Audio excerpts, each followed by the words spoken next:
Through the parks and the forests, round the beautiful county of Meath. Oh, beautiful Meath, you've got all that I need. Your rivers, they flow with delight. Your fields are so green, there's plains to be seen. And your towns are so gay and so bright. Fishing down Dunboyne, I remember the time you would think it was all just a dream. Hello, everybody, to new podcast, Meath Business Podcast, where Shane Collins here from Priority Placements Recruitment will be interviewing different businesses from Meath, or Meath people, even if their businesses are outside of Meath. And first up, we have Paul Conneely from PMC Physiotherapy based in Dunboyne, County Meath. Welcome, Paul. How are you? I'm good, Shane. Thanks very much for having me. And the first person on as well. I'm honoured. We were stuck, Paul. I'm not supposed to say that, Shane. So I just looking over your career profile, Paul. So when you finished school, you did a degree in physiotherapy and then went on to do a master's in sports medicine. So physiotherapy was always the plan by the looks of it, was it? Yeah. Once I'd made that decision, I suppose, certainly in secondary school, I wasn't completely sure. And I had done very little research into physiotherapy, I'll be honest with you. Right. I played a lot of sport, and I saw the physio as the person at the sideline who was running in and thought, yeah, I can do that.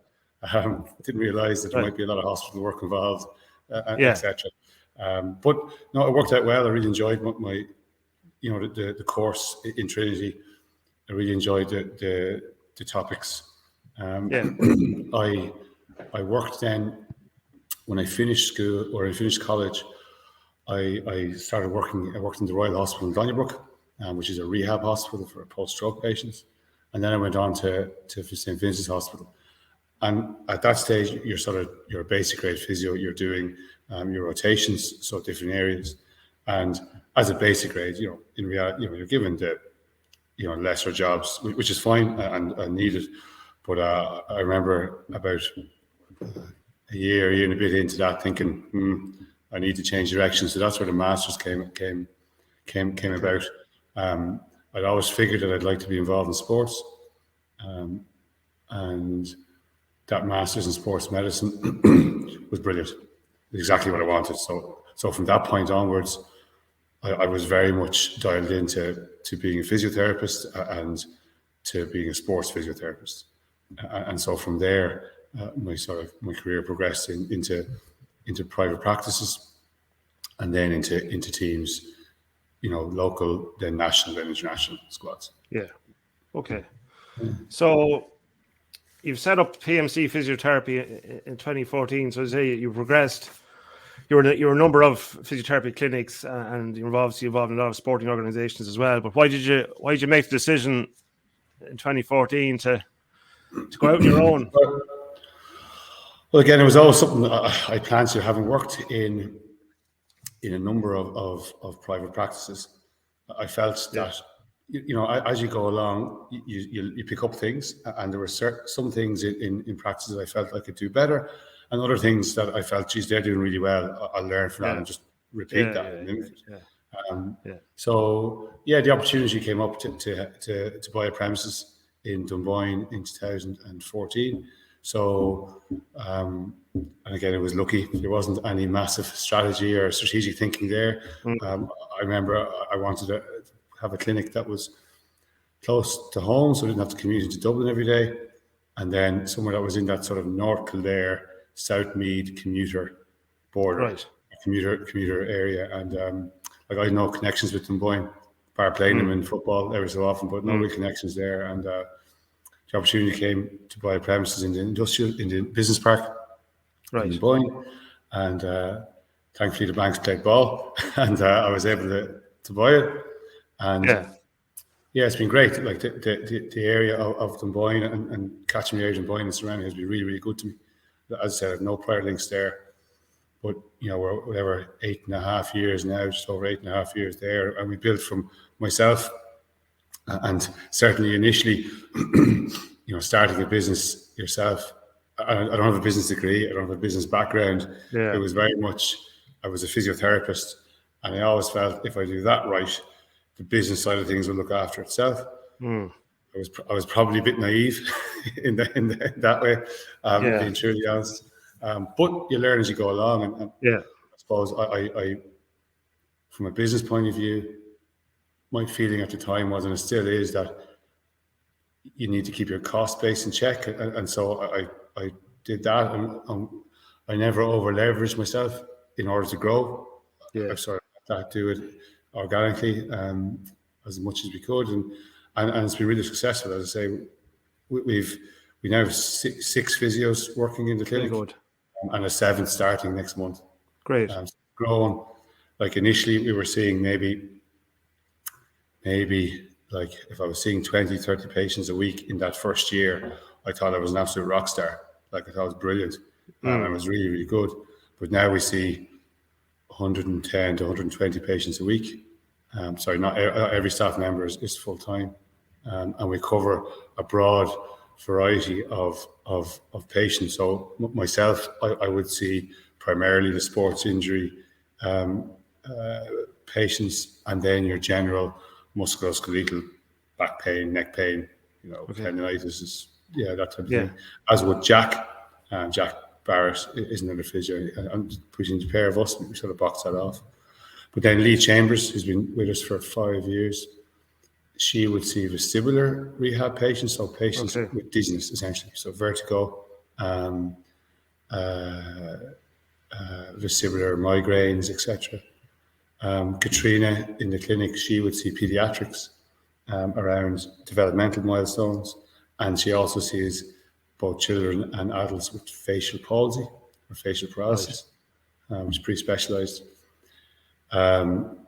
Then Julia, who is about to start, Julia Hayes, she's coming to us from the Coombe, and she specialises in pelvic health physiotherapy. So mainly women, but men as well, postpartum, antenatal, postnatal, menopause, and then men, often it's post prostate cancer surgery, prostate surgery. Right.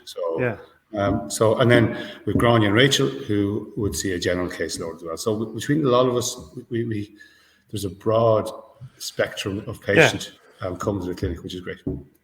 Yeah, great. And growing, as you say, going up to 7. And I know in the current market across all industries, it's hard to get staff. What's it like in physiotherapy? Is it the same? Is it difficult to get people? The phrase "hen's teeth" comes to mind when trying. So recruitment is really difficult at the moment, as you well know. And I suppose from that point of view, we've been lucky in that. I hope it's a good place to work. So a lot of our staff have been with us quite a long time. So the first person to come in with me was Rachel 7 years ago, and she's still with us. Then Lee, and she's with us nearly 6 years now. Grania is with us 4 years, as is Katrina, is 3 years now in the clinic. She came from Temple Street. And then Jack was the newest member of the clinic. He's with us just under a year, and Julie's about to start. So I suppose my approach to recruitment is try not to let good staff go first of all. Well, that's the best. Retention is number one. It's retention, and then we recruit. I suppose, as I said earlier on, we try to let things happen organically as possible. So with that, we've never been in a rush. It's more important to get the right person, as opposed to get a person. Given the nature of the work. Yeah. It's a good sign of a business that where there's low turnover and staff are staying a long time. Sign of a happy staff. I suppose what makes PMC Physiotherapy stand out as opposed to other physiotherapists? I hope there's a number of reasons, but look, I suppose primarily it is going back to the staff and how we treat people. So the main aim for myself and this is what I ask the staff to do is that we know we can't make everyone better. That's like if we're trying to say, right, everyone that comes in here, if we're guarantee 100% success, well then that's just not, from a scientific point of view, that's just not doable. We're humans and treating human beings. But what is doable for every person is that at the very least, if they come through the doors, that they feel that they're treated with respect, that they feel they're listened to, and that they feel they've been offered like a quality service. Yeah. And so even if that means that, okay, we have to refer them onwards, that there's something else that needs doing, but at least that they come through the doors and they leave going, you know what, they've done our best by me. And I have to say, in the majority of cases, by the time we're finished, people are a lot better and pain free. So that's the primary thing, which probably sounds maybe a little bit odd. I think people expect physios to say, we want pain-free movement, et cetera, et cetera, et cetera. That is really important. And that's that's what we aim to do with individual patients. But in a general sense, we want people coming in feeling that they were paid attention to, because too often in healthcare at the moment, I think people feel that they're going through a turnstile, and they're churned in and out of places, particularly people with long-term issues. So that's the primary, I suppose that's the first thing. The second thing is that we've got really good facilities, if I do say so myself. So we have like loads of parking outside. We are in a business park, so it's not in the centre of the village, but on the flip side, there's parking outside the door. So if you're on crutches or in a wheelchair, it's easy to get in, and it's on the ground level. There's no stairs to it. We have 2 private treatment rooms. We have a gym, fully functional rehab gym. We can do pretty much everything we want to do there from a rehab point of view. We have a Pilates and yoga studio. So we've got really, really good facilities. And we've invested, like it's over 1,200 square foot, the clinic. We've also invested heavily as the years have progressed in, I suppose, the science end of things and tools to aid our rehab, particularly in this side of getting objective assessments and objective measures of whether something is actually changing or not. So, for example, our last acquisition was pressure plates for proper gait analysis. So we were the first clinic in Ireland to invest in these. It's a Belgian company called Materialise, who I've been involved with some of our international athletes. I've been over to their lab in Belgium with some of our track and field athletes and sort of kept in contact. They had developed a system that it gives a really accurate analysis of how we're walking or how we're running. And we were the first, I think there's 2 or 3 since, but we were the first clinic in Ireland to bring that and start using that. We also use an optojump system, which is like an objective way of measuring strength, particularly in the lower limb. We use handle dynamometry. We're in the process of buying an ultrasound machine. So I suppose that's another demarcator of our clinic compared to other clinics, is that we invest in the clinic and we invest in proper assessment. Yeah, very good. And are you open to, I suppose, going to partnership with some sporting clubs or organisations where, I suppose, if they have a player that's injured, that they go to PMC Physiotherapy as opposed to any other physiotherapy, where I suppose you have a partnership in place with a sporting club? Yeah, so it's something we have very close links with local clubs around in Dunboyne, GAA and soccer, and then in my home clubs, Meath Tail, and that's the GAA side of things. So we offer discounts and for those players in those clubs. And then the same with some rugby clubs come into us as well from the area, similar thing. Okay. We also offer a Monday night, again, speaking of demarcators, we also offer the clubs a Monday night triage clinic. So most sport tends to happen at the weekend. And a barrier to getting a person ready for the next training session of the next match is often availability of a physio. As it is hard to recruit at the moment. So what we offer to clubs and organisations is that we set aside time for those clubs, for the players of those clubs, on a Monday evening. So they're guaranteed, if a player picks up a knock of a Saturday or Sunday, whatever it might be over the weekend, a match, that they're guaranteed to be seen on Monday. And that way then we can put a plan in place ASAP.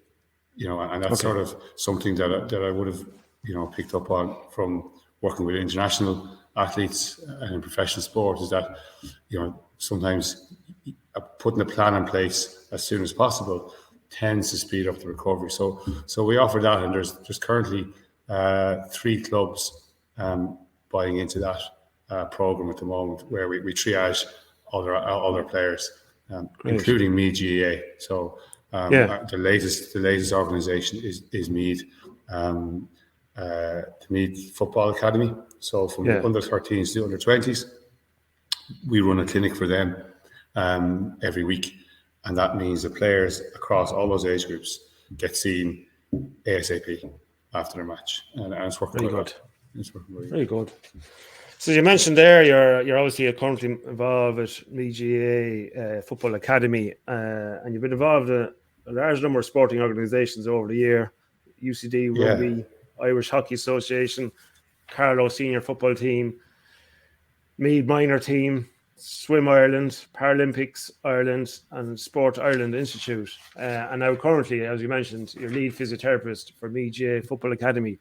So you were involved in quite a large number of sporting organisations. Is that something you put your hand up for, or something you're approached, or either way?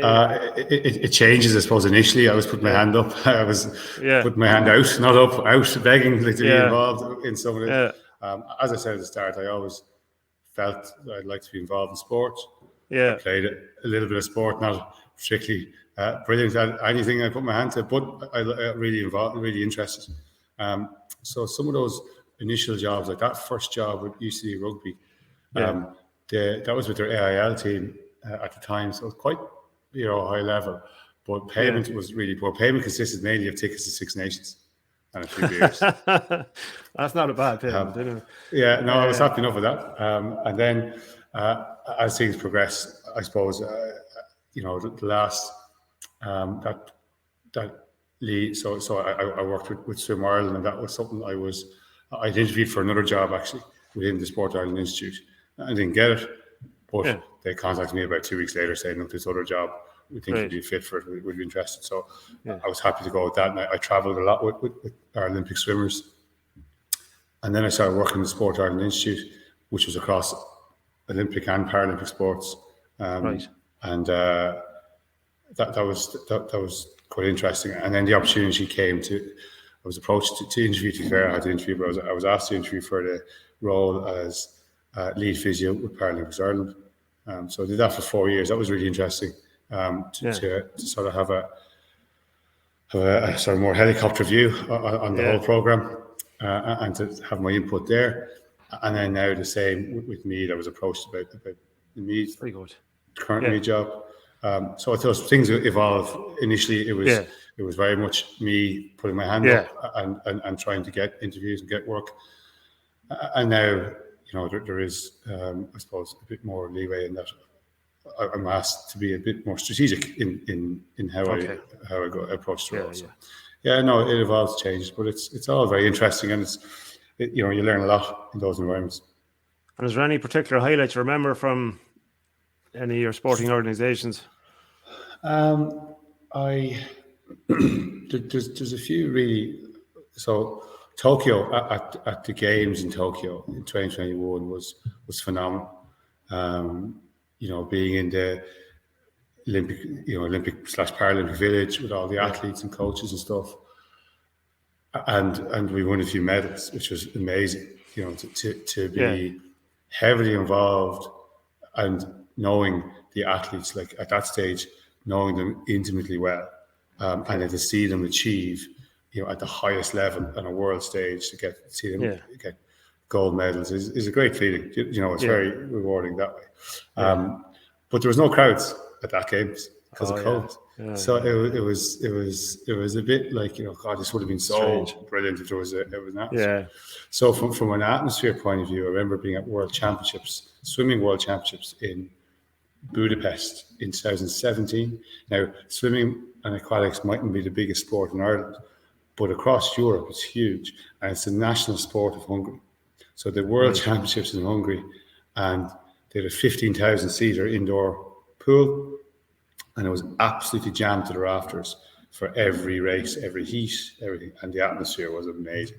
It lifted the roof. Like it was really, really exciting place to be at that stage, and that was a highlight. And yeah, I'm hoping there's more to come, but especially me, GA, and we'll be hoping for a few highlights there.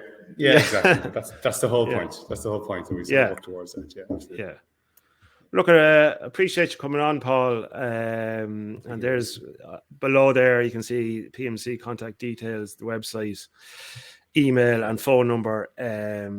If you've any physio needs, but Paul, I really appreciate you coming on, and talk to you soon. Thank you very much, Shane. Thanks for your time. All right, no problem. All right, good luck. Hi, it was great to have Paul Conneely from PMC Physiotherapy on the show there, based in Dunboyne. If you'd like your business to be on the Meath Business Podcast, please get in contact. The number there for priority placements is down below, 0469451177 or info@placements.ie, and I'll be in contact. Thanks for watching the show, and we'll have our new podcast again out next week. Thank you. Bye-bye. As I walk through the parks and the forests, round the beautiful county of Meath, oh beautiful Meath, you've got all that I need. Your rivers, they flow with delight. Your fields are so green, there's plains to be seen, and your towns are so gay and so bright. Pushing down Dunboyne, I remember the time you would think it was all